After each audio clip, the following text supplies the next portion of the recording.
I always say to people, I say, we're in California, and people here need to fix the environment. People here demand that we talk about education and that we fix our education in just education system, where it's not equal education for everybody. People want to go and be insured. Everyone wants to have health care. All of those kind of issues need to be addressed. So it doesn't really matter what you call anybody. The bottom line is that you want to get it fixed so that people are happy, because these are our constituents and that they demand that. And so this is why it's important for Democrats and Republicans to work together and to address the issues and not to look at them as Republican issues or Democratic issues, because those are people's issues. Yes, people sometimes have said that, Arnold, you're a Republican by name only, but I always remind them that the true Republican Party is the party of Abraham Lincoln, who freed the slaves and gave them citizenship and gave them the voting right and all of those kind of things. It's the Teddy Roosevelt Republican Party that has put more land aside for future generations than any other president, and he was a Republican. Richard Nixon, who tackled health care and almost actually achieved it, universal health care. Ronald Reagan, who protected the environment and used the cap-and-trade system to get rid of the ozone layer and then close the hole in the ozone. All of those kind of things, I mean, this is the kind of Republican Party that I am used to and that I've signed on to. It's just that they veered off a little bit to the side, and that I think America in general got more, where the Democrats got more to the left and the Republicans to the right. But I pay no attention to any of this. Any of this stuff. To me, it's important. I'm an action guy. I want to get things fixed. Let's not label it as a Democratic idea or Republican. Let's just get it fixed. And I think one of the biggest things that people want to see fixed, that has driven support for people like Donald Trump or Bernie Sanders on the left, is that things aren't being fixed in the economy. What's the economic message that this new way might have? Well, I think that the Republicans have always been good in stimulating the economy and creating jobs and all this stuff. And I think that,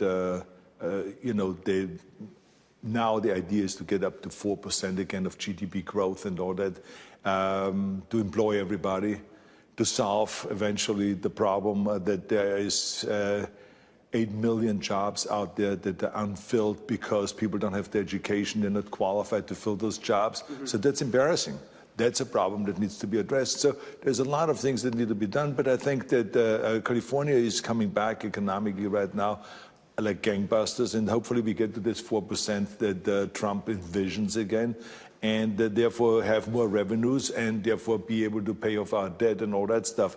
Right now, the idea of just giving a tax break to people like myself and to corporations, I don't think that's enough of a stimulus yet. But do you think that there's anything positive in what's happened since President Trump was elected on the economic agenda or anything else? Is there anything that you look at and think, that's good? I think that we are very happy the way the economy is going. I think that I'm very happy the way the stock market is going, even though it has its ups and downs. But if anyone thinks that it only goes up, I mean, remember, what goes up must come down too.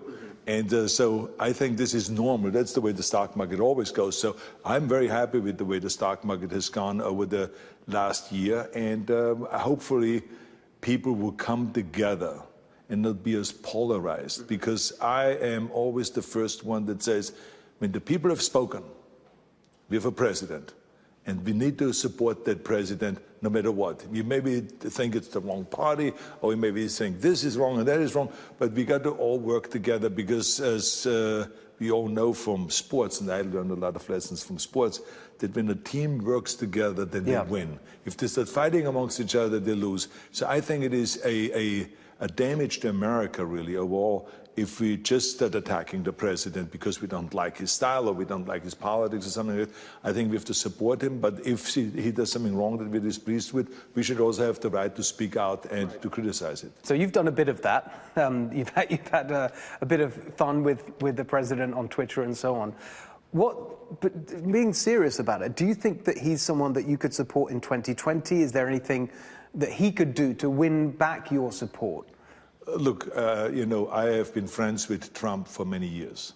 And we've run into each other, if it's professional wrestling, if it's business, if it is, building skyscrapers, or his show, or him coming to my movie premieres, and all of this stuff. So we are not enemies. And when he asked me to support him, I said, look, I would love to support you, but the only thing is that would be going against everything that I have done when it comes to the environmental issue. I said, if you acknowledge that we have a problem, you don't have to acknowledge global warming. Let's assume for a second you're one of those that doesn't believe in that.